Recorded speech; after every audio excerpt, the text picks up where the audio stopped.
Hello everyone, मैं Priyanka Singh ICL classes में आप सभी का फिर से एक बार स्वागत करती हूँ। आज हम पढ़ेंगे खाड़ी युद्ध, जो हमारा सेकंड चैप्टर है फर्स्ट बुक का। ये उसका टॉपिक है खाड़ी युद्ध। और इसके बाद हम पढ़ेंगे आज अरब विद्रोह। आज की ये जो हमारी वीडियो है, इसमें हमारे ये दोनों टॉपिक कंप्लीट हो जाएंगे। उसके बाद हम अपना थर्ड चैप्टर स्टार्ट करेंगे, जो पहले फोर्थ चैप्टर हुआ करता था, लेकिन अब वो थर्ड चैप्टर हो गया है, क्योंकि जो हमारा थर्ड चैप्टर है वो अब डिलीट हो गया है। तो चलिए हम स्टार्ट कर लेते हैं हमारा आज का टॉपिक, जिसका नाम है खाड़ी युद्ध। तो खाड़ी युद्ध के बारे में हम सबसे पहले बात करते हैं कि खाड़ी युद्ध जो है स्टार्ट कहाँ पर हुआ था। सबसे पहले हम मैप देखते हैं। हाँ जी, चलिए। तो ये जो खाड़ी युद्ध हुआ था, ये हुआ था स्टार्ट जो हुआ था ये इराक, और ये जो हमारा इराक है यहाँ पर, ये वाला, ये मैं हाईलाइट कर देती हूँ यहाँ पर।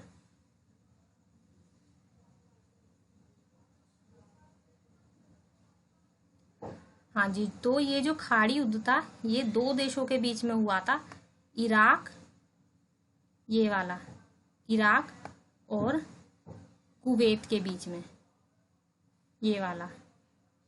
ये जो छोटे छोटे दो देश हैं, इन्हें क्या बोलते हैं? इन्हें खाड़ी देश बोलते हैं। तो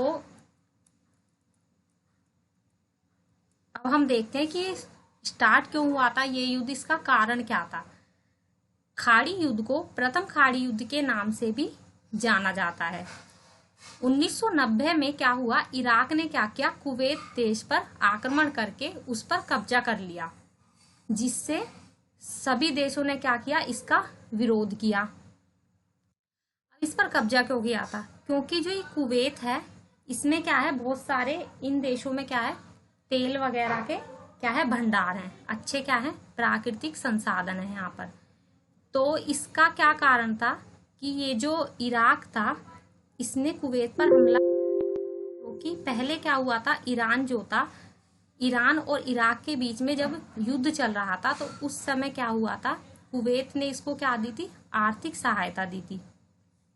चलिए, इसके बारे में हम बाद में बात करेंगे। फिर क्या हुआ, 1991 में 34 राष्ट्रों ने मिलकर एक गठबंधन बनाया, जिसमें संयुक्त राष्ट्र संघ की सुरक्षा परिषद के द्वारा इराक के खिलाफ क्या किया गया, युद्ध छेड़ दिया गया। इराक के खिलाफ क्या किया, युद्ध छेड़ दिया गया, जब उसने, इराक ने कुवैत पर क्या किया, कब्जा कर लिया। तो क्या किया, कुछ राष्ट्रों ने मिलकर क्या किया, इसका विरोध किया कि भाई ऐसे नहीं हो सकता, कुवैत को क्या किया जाए, कुवैत को आज़ादी दी जाए। ठीक है, इराक ने सोचा कि कुवैत को मैं अपने देश में शामिल कर लूँ, इसमें मिला लूँ पूरी तरीके से। तो यूएनओ ने क्या किया, इसकी सुरक्षा परिषद ने इसका क्या किया, विरोध किया, और क्या किया, एक युद्ध छेड़ दिया। तो ये जो इसका उद्देश्य क्या था, ये जो युद्ध छेड़ा था, इसका उद्देश्य क्या था? इसका उद्देश्य यह था कि 1990 को हुए आक्रमण के बाद, मतलब कि जो 1990 में इराक ने कुवैत पर जो आक्रमण किया था, उसको रोकना था। और जो कुवैत था, कुवैत से क्या करना था, जो सेना थी ना, जो इराक ने अपनी सेना कुवैत में मतलब अपनी सेना भेज दी थी, तो उस सेना को बाहर निकालना था। मतलब हम यह कह सकते हैं कि कुवैत को इसके इराक के चंगुल से क्या करना था, मुक्त करना था। ठीक है, इसको आज़ादी दिलानी थी, कुवैत को इराक के कब्जे से आज़ादी दिलानी थी, ये इसका उद्देश्य था। आगे चलते हैं। वैसे तो कुवैत की रक्षा के लिए सैनिक बल, जो सैनिक बल था, मतलब जो आर्मी थी, फोर्स थी, वो यूएनओ द्वारा भेजी गई थी। ठीक है, लेकिन इसमें जो सबसे ज़्यादा जिसकी हिस्सेदारी थी वो था अमेरिका। अमेरिका की सेना इसमें ज़्यादा थी, लगभग 75% जो इसमें आर्मी थी, जो सेना थी, वो किसकी थी, अमेरिका की थी। क्योंकि अमेरिका जो था वह नहीं चाहता था कि जो इराक है वो क्या करे, कुवैत पर कब्जा करे। अमेरिका चाहता था कि कुवैत वगैरह जो है, इस पर क्या हो, अमेरिका का मतलब दबदबा हो। अमेरिका इसे अपने कब्जे में करना चाहता था, क्योंकि उस समय यही था कि ये जो कुवैत था, यहाँ पर तेल वगैरह का भंडार जो है काफ़ी अच्छे हैं, यहाँ पर प्राकृतिक संसाधन अच्छे हैं, तो इसीलिए ताकि उससे क्या हो, अमेरिका को मदद मिलती रहे। आगे चलते हैं। 1980 से ईरान और इराक के बीच 8 साल तक लंबी जंग चलती रही। मतलब कुछ सालों से मतलब क्या चल रही थी, ईरान और इराक, ये जो दो देश हैं, एक तो इराक और ईरान, इन दोनों के बीच में क्या चल रही थी, लंबी जंग, मतलब युद्ध चल रहा था। जिसमें क्या किया था कि ईरान के साथ जंग के लिए, जब ईरान और इराक दोनों की लड़ाई हो रही थी, तो कुवैत ने क्या किया था, इसे सहायता दी थी, इराक को सहायता दी थी, इसको इराक को सहायता दी थी ईरान से लड़ने के लिए। फिर क्या हुआ, जब लड़ाई खत्म हो गई, जब जंग खत्म हो गई, उसके बाद क्या हुआ, इराक कर्ज में डूब गया। और उसने क्या किया, क्योंकि जब युद्ध होता है तो उसमें काफी सारे क्या होता है, पैसे की जरूरत पड़ती है, खर्च करने के लिए, सेना के रख रखाव के लिए और हथियारों के लिए। तो क्या होता है, बहुत सारा पैसा चाहिए होता है। तो वो क्या हो गया, आर्थिक रूप से वहां पर क्या हो गई, बहुत ज्यादा परेशानियां आ गई। तो उसने क्या किया, कुवैत को कर्ज माफ करने के लिए बोला। उस पर बहुत सारा कर्जा हो गया था, क्योंकि कुवैत ने उसकी क्या करी थी, हेल्प करी थी। तो उसने बोला कि भाई मेरी जो आर्थिक स्थिति है वो अच्छी नहीं है, तो ये जो कर्जा है इसे माफ कर दो। लेकिन क्या हुआ, जो कुवैत था उसने इस पर क्या करा, सहमति दर्ज नहीं की। वो सहमत नहीं था इस बात से, मतलब जो कर्जा था उसे खत्म करने के लिए या माफ करने के लिए वो बिल्कुल भी सहमत नहीं था। तो उसने क्या किया कि जब इराक नहीं माना और इराक ने मतलब उसको, मतलब उसका जो पैसा लिया हुआ था जो भी है, जब नहीं दिया, तो इराक ने फिर क्या किया, इराक ने उस पर हमला कर दिया कि ये तो हमारी बात मान नहीं रहा, तो इसे क्या किया, कब्जे में ले लेते हैं अपने। तो इराक ने उस पर क्या कर दिया, हमला कर दिया। उस समय क्या था, उस समय इराक पर सद्दाम हुसैन, ये जो एक व्यक्ति है, सद्दाम हुसैन का शासन था, और वह इराक का क्या था, राष्ट्रपति था। ये थोड़ा कह सकते हैं एक कठोर शासक था। तो सद्दाम हुसैन ने क्या बोला, सद्दाम हुसैन ने बोला कि इस युद्ध को 100 युद्धों का नाम दिया गया, मतलब कि ये जो युद्ध है 100 युद्धों के बराबर है ना, और किसी भी हाल में क्या करना है, हमें हार नहीं माननी है। लेकिन क्या था, जो अमेरिका सेना थी उसके कारण क्या हुआ, इसकी जल्द ही क्या हो गई, हार हो गई, क्योंकि अमेरिका तो वैसे ही एक ताकतवर देश है। तो इसकी क्या हो गई, जल्दी ही हार हो गई, और कुवैत से क्या हुआ, इसे हटना पड़ा। इसको इराक को कुवैत से क्या हुआ, हटना पड़ा। इसे ही क्या बोला गया, इसे ही खाड़ी युद्ध बोला गया, जो कि खाड़ी देशों में हुआ था। जो ईरान, इराक, कुवैत, ये सारे इन्हें खाड़ी देश बोलते हैं। सद्दाम हुसैन की हार का एक कारण अमेरिका का अपनी शक्तियों का खुला प्रदर्शन करना था, क्योंकि जो अमेरिका था वो तो वैसे ही एक शक्तिशाली देश था, उसे पूरी आज़ादी थी, उसके साथ बहुत सारी क्या थी, उसके पास पावर थी। तो इसलिए क्या हुआ, सद्दाम हुसैन इसलिए भी हार गया था। इस युद्ध में अमेरिका ने क्या किया, स्मार्ट बमों का प्रयोग किया। क्या किया, स्मार्ट बमों का प्रयोग किया, इसलिए इसे हम कंप्यूटर युद्ध भी कहते हैं।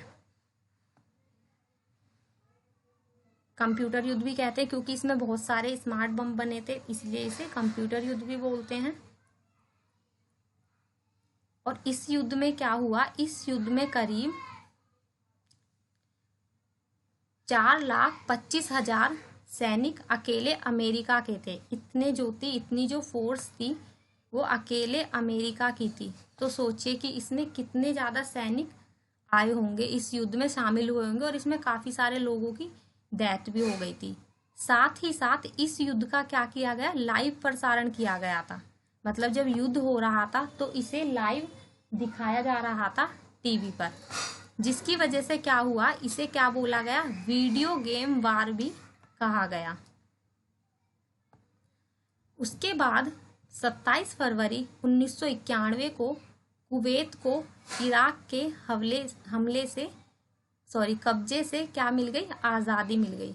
कुवैत जो था वो इराक से क्या हो गया, आज़ाद हो गया, अलग हो गया। 28 फरवरी 1991 में क्या हुआ, इराक के खिलाफ गठबंधन देशों के हमले जो थे रोक दिए गए। उन्होंने क्या किया, वहां से अपनी अपनी जो सेना थी उनको बुला लिया और ये जो युद्ध था ये क्या हुआ, रुक गया। तो इसे क्या बोला, इसे खाड़ी युद्ध कहा गया, जो कि अमेरिका और कुवैत के बीच लड़ा गया था।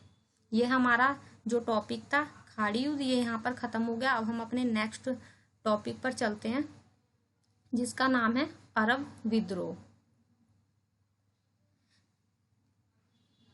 तो ये जो अरब विद्रोह था, जिसे हम अरब स्प्रिंग भी बोलते हैं या अरब क्रांति के नाम से भी जानते हैं, इसकी जो शुरुआत हुई थी, वैसे तो ये अरब देशों में हुआ था, लेकिन जो इसकी शुरुआत हुई थी वह ट्यूनेशिया नामक एक छोटे से देश से हुई थी, जो कि एक उत्तरी अफ्रीका का देश है। यहाँ पर हम मैप में देख लेते हैं एक बार।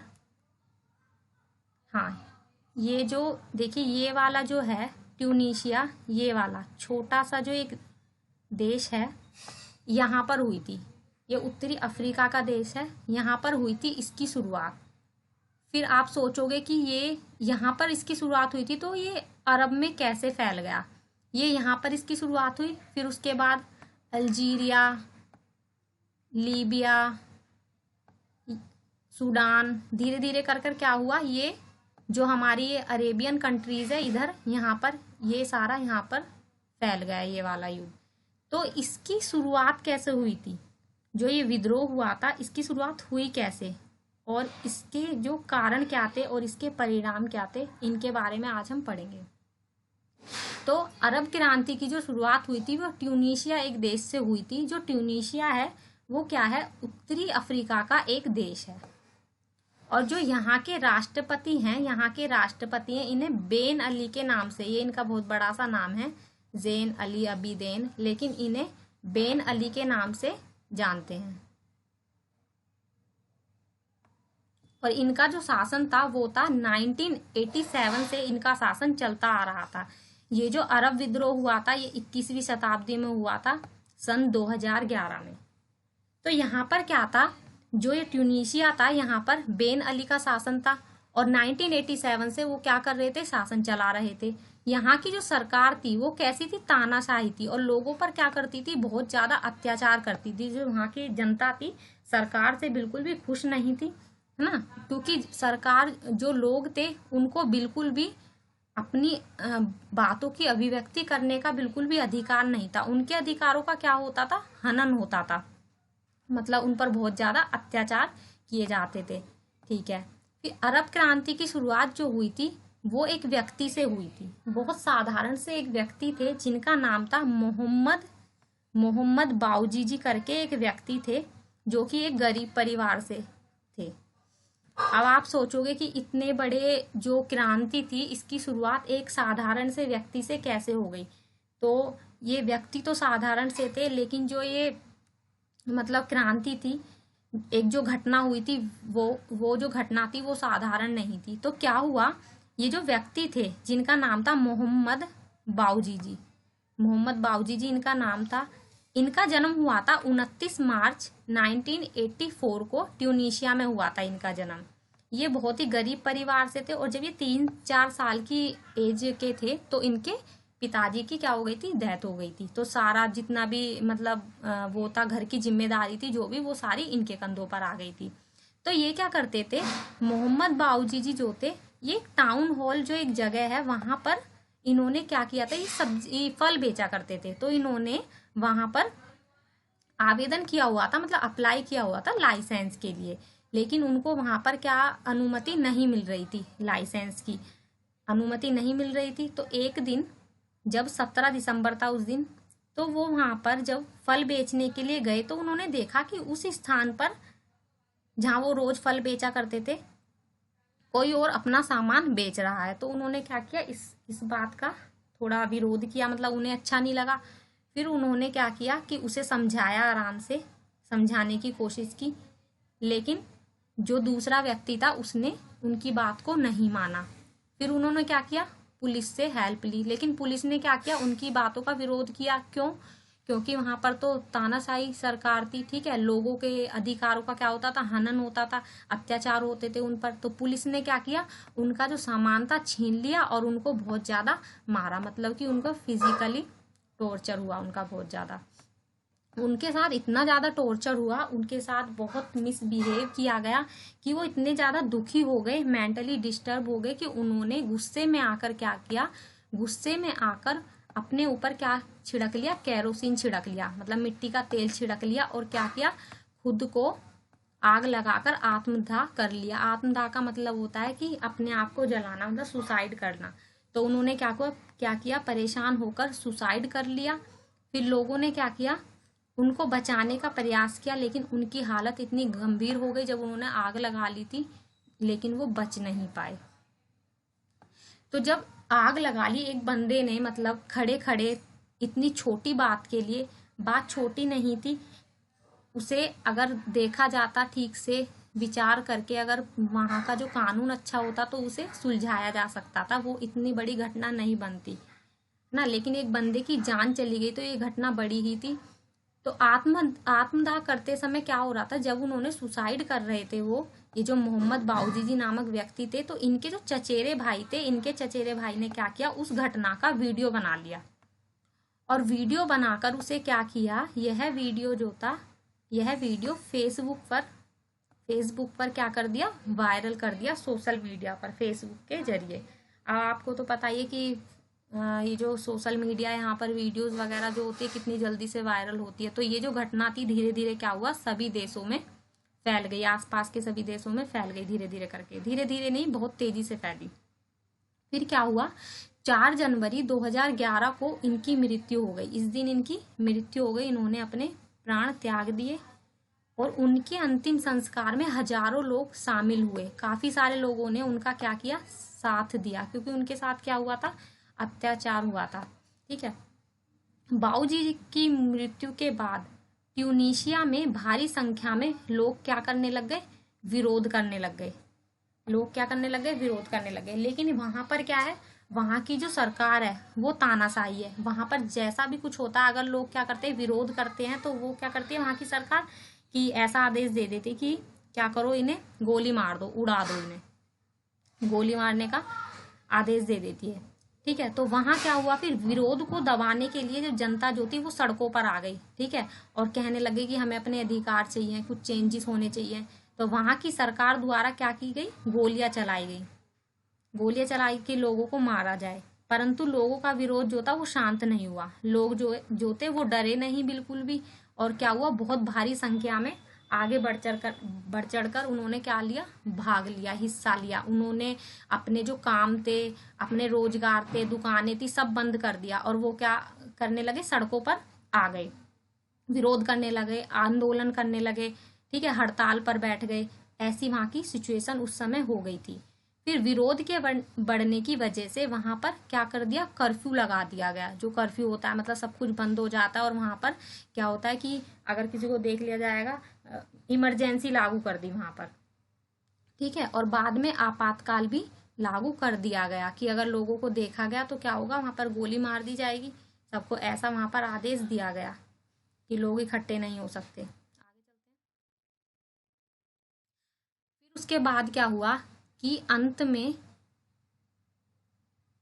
जब देखा कि जो भाई इतने दिनों से शासन कर रहे हैं, मतलब ये इन्होंने 87 से वहां पर शासन करना स्टार्ट किया था वैन अली ने, और 2011 तक किया, करीब 24-25 सालों तक इन्होंने वहां पर शासन किया। लेकिन जब लोग इनका विरोध करने लग गए तो क्या हुआ कि इनकी जो सरकार थी वो गिरने के लिए हो गई बिल्कुल। तो इन्होंने क्या किया, जब इनको बहुत ज्यादा वहां पर दिखा कि लोग मान नहीं रहे, तो इन्होंने अपने पद से क्या दे दिया, वहां से इनकार, मतलब सेना ने, इन्होंने क्या करा कि सेना से बोला कि सेना लोगों को क्या करे कि लोगों को मतलब मार दिया जाए। तो सेना जो थी उन्होंने मना कर दिया इनका साथ देने के लिए कि हम ऐसा नहीं करेंगे, मतलब हम नरसंहार नहीं करेंगे, लोगों को नहीं मारेंगे, हम मृत्यु नहीं करेंगे, ठीक है, मर्डर नहीं करेंगे। तो इसलिए फिर जब इन्हें लगा कि सेना इनका साथ नहीं दे रही, तो बैन अली जो थे वहां के जो राष्ट्रपति थे, उन्होंने क्या किया, अपने शासन से इस्तीफा दे दिया। ठीक है, उनका शासन क्या होता वहां पर खत्म हो गया। फिर इसमें हम देखते सिर्फ एक यही कारण नहीं था कि जो ट्यूनीशिया था वहां पर जो विद्रोह हुआ था, यही एक कारण नहीं था, वहां पर और भी बहुत सारे कारण थे। एक तो यह था कि जो वहां की सरकार थी वहां पे इतना ज्यादा भ्रष्टाचार था, है ना, कि जो लोग थे उन्हें वहां पर, जो गरीब लोग थे उन्हें वहां पर सारे अधिकार नहीं मिल रहे थे। ठीक है, लोग क्या हो गए थे, भ्रष्ट हो गए थे पूरी तरीके से। और जो ये शासन था वहां पर तानाशाही शासन था, लोगों को बिल्कुल भी अधिकार ही नहीं थे अपनी बात की कहने के लिए। ठीक है, लोग क्या करना चाहते थे, लोग चाहते थे कि वहां पर लोकतंत्र आ जाए, लोगों को मौका मिले, वो अपनी सरकार खुद चुने, जनता को अधिकार दिया जाए, ऐसी सरकार चाहते थे। और तीसरा कारण था कि वहां पर बेरोजगारी बहुत ज्यादा थी, लोगों के पास काम ही नहीं था, गरीबी थी, क्योंकि जब बेरोजगारी होगी तो गरीबी भी होगी वहां पर। और एक पांचवा कारण जो था, ये जो सबसे महत्वपूर्ण था, ये था मोहम्मद बाऊजी जी। एक तो इतनी सारी समस्याएं वहां पर पहले ही थी, और ऊपर से ये जो घटना हो गई थी मोहम्मद बाऊजी जी वाली, इसने क्या किया, और ज्यादा इस आंदोलन को, क्रांति को चिंगारी दे दी, तो ये और ज्यादा भड़क गया। फिर क्या हुआ, ट्यूनीशिया में आंदोलन के सफल होने पर धीरे धीरे आंदोलन पूरे उत्तरी अफ्रीका और अरब देशों में फैल गया। ये मैप देख लेते हैं। देखिए, पहले तो ये जो था सिर्फ यहाँ पर था, यहाँ से अल्जीरिया, लीबिया, सूडान, इन सब में, इजिप्ट वगैरह इन सब में फैला। और उसके बाद धीरे धीरे जो इधर की ये केन्या वगैरह, ये सारी कंट्रीज थी हमारी, जो जिसे हम अरब कंट्रीज बोलते हैं, अरेबियन कंट्रीज, यहाँ पर भी फैल गया इधर ये सारा आसपास। उसके बाद क्या हुआ, अरब क्रांति की वजह से कहीं पर तो सबसे ज्यादा जो फायदा हुआ था वो हुआ था ट्यूनीशिया में। ट्यूनीशिया में क्या हुआ, लोकतंत्र आ गया धीरे धीरे। लेकिन जो बाकी देश थे वहां पर यह क्रांति पूरी तरीके से सफल नहीं हुई थी, वहां पे बहुत ज्यादा भड़क गया था ये जो विद्रोह था। अरब क्रांति की वजह से ये जो देश थे यहाँ पर फैल गया था, ये लीबिया, सीरिया, ये सारे जो थे, इन देशों में क्या हुआ, पूरी तरीके से ये देश जो थे ये तो पूरी तरीके से तबाह हो गए। और कुछ देशों में क्या हुआ, सैन्य शासन जो था बहुत ज्यादा मजबूत हो गया, सैन्य शासन वहां पर बहुत ज्यादा मजबूत हो गया। ये इसके कारण थे। उसके बाद हम देखते हैं कि इसका फिर क्या हुआ, इसके उद्देश्य भी देखेंगे और इसके परिणाम भी देखेंगे। यह आंदोलन ट्यूनीशिया में शुरू हुआ, परंतु यह धीरे धीरे उत्तरी अफ्रीका के कई देशों में फैल गया, और उत्तरी अफ्रीका के देशों में फैला था, और उसके बाद अरेबियन जो कंट्रीज थी उधर भी फैल गया था, जिसमें ये मोरक्को, अल्जीरिया, लीबिया, मिस्र जिसे इजिप्ट बोलते हैं, और सूडान आदि देशों में फैल गया। इसके बाद यह अरब देशों में फैला, जैसे कि इराक, सीरिया, यमन, यामेन, ये जो देश हैं हमारी जो कंट्रीज हैं ये वाली, जिन्हें खाड़ी कंट्रीज भी बोलते हैं, इनमें फैल गया। अब इसका उद्देश्य क्या था, ये जो विद्रोह हुआ था अरब विद्रोह, इसका उद्देश्य क्या था, इसका उद्देश्य यह था, सबसे बड़ा इसका उद्देश्य तो यह था कि जो तानाशाही सरकार है ना ये वाली, इसे खत्म किया जाए और लोकतंत्र को स्थापित किया जाए। सबसे बड़ा यही कारण था, लोगों को अधिकार मिले, राजनीतिक, आर्थिक, सांस्कृतिक, सामाजिक सारे अधिकार लोगों को मिले। ठीक है, उनकी जो जीवन व्यवस्था है, जीवन स्तर है, वो क्या हो, अच्छा हो, उन्हें अपने विचार अभिव्यक्त करने का आज़ादी हो पूरी, तो लोग ये चाहते थे, अभिव्यक्ति का उन्हें अधिकार मिले। ठीक है, बेरोजगारी वहाँ पे कम हो, लोगों को गरीबी ना हो वहाँ पर। ठीक है, और भ्रष्टाचार जो है वो ना हो, ये सब चीजें खत्म हो जाए, इसीलिए लोगों ने क्या करा था, ये विद्रोह किया था। और जो मानव अधिकार हैं वहां पर क्या होता था, मानव अधिकारों का हनन होता था, तो लोग चाहते थे कि जो मानव अधिकार हैं उनको सुरक्षित रखा जाए। ठीक है, वहां का जो कानून है वो अच्छा हो, तानाशाही ना हो, मतलब, तो ये सब वो चाहते थे, ये इसके उद्देश्य थे। इसीलिए क्या हुआ, ये बाकी सारी कंट्रीज में भी फैल गया, क्योंकि जो ये बाकी सारी जो कंट्रीज थी ना वहां पर भी काफी सारे देशों में जो था ये तानाशाही सरकार थी, इसीलिए ये फैला था। उन्होंने भी क्या किया, इनको सपोर्ट करना स्टार्ट कर दिया। वहाँ के लोग भी भड़क उठे कि भाई हमें भी चाहिए, क्योंकि पूरी तरीके से, बहुत बुरी तरीके से फैला था। फिर इसका परिणाम क्या हुआ, केवल ट्यूनीशिया में इसका लाभ हुआ था। यहाँ पर तो लोकतंत्र कायम हो गया, यहाँ पर तो आ गया, लेकिन जो बाकी जो कंट्रीज थी वहाँ पर ऐसा नहीं हुआ। हम ये कह सकते हैं कि जो अरब क्रांति थी, अरब विद्रोह जो होता है, ये पूरी तरीके से सफल नहीं हुआ जैसे स्टार्ट हुआ था। फिर इसके कुछ और भी कारण थे कि जो दूसरी कंट्रीज थी ना, उन्होंने क्या किया, जब देखा कि भाई इतनी बुरी तरीके से ये फैल रहा है, तो ऐसे तो क्या होगा कि जो हमारे देश है उसमें लोग क्या करेंगे, मतलब आत्महत्या करने लगेंगे, तो ऐसे तो बहुत ज़्यादा विद्रोह फैल जाएगा। तो उन्होंने क्या करा, लोगों की पूरी तरीके से तो मांगे नहीं मांगी, लेकिन उन्हें कुछ कुछ सुविधाएं दे दी जीवन स्तर सुधारने के लिए, मतलब उन्हें थोड़े रोजगार वगैरह दे दी, मूलभूत सुविधाएं दे दी। तो जिससे क्या हुआ, वहां पर ये थोड़ा सा दब गया। तो सऊदी अरब में क्या हो गया, स्थिति को, जैसे सऊदी अरब वगैरह है, इनमें क्या हुआ, थोड़ी थोड़ी मूलभूत सुविधाएं लोगों को दे दी, जिससे स्थिति थोड़ी सुधर गई। तो ये तो हमारा आज का हमारा ये जो टॉपिक है, अब ये कंप्लीट हो गया, और ये पूरा चैप्टर भी आज कंप्लीट हो गया। इसमें हमने जो हमारे न्यू टॉपिक थे जो ऐड किए थे सीबीएसई की तरफ से, अरब विद्रोह, खाड़ी युद्ध, ये सारे हमारे कंप्लीट हो गए हैं। अब हमारी जो नेक्स्ट वीडियो आएगी उसमें हम पढ़ेंगे थर्ड चैप्टर, जो फोर्थ चैप्टर हुआ करता था वो थर्ड चैप्टर हो गया, न्यू सेंटर्स ऑफ पावर, सत्ता के नए केंद्र। तो आज के लिए इतना ही, और अगर आपको मेरी वीडियो अच्छी लगी हो तो इसे ज़रूर लाइक कीजिए, ज़्यादा से ज़्यादा शेयर कीजिए, क्योंकि इसमें मैंने आपको सारे नोट्स प्रोवाइड कर दिए हैं। आपको अलग से कुछ पढ़ने की, बुक वगैरह पढ़ने की ज़रूरत नहीं है। अगर इसमें से कोई लॉन्ग क्वेश्चन वगैरह भी आ जाता है तो आप उसे भी लिख सकते हो, और इसमें से अगर कोई शॉर्ट क्वेश्चन भी पूछा जाएगा तो आप उसे भी आसानी से कर सकते हो। मैंने इतने ईजी वे में आपको समझाया है। आई होप आपको वीडियो समझ आ गई होगी, पूरा चैप्टर, ये टॉपिक। तो इसे ज़्यादा से ज़्यादा क्या करें, शेयर करें, और अगर आप मेरे चैनल पे नए हो तो इसे ज़रूर सब्सक्राइब कर दें। Thank you.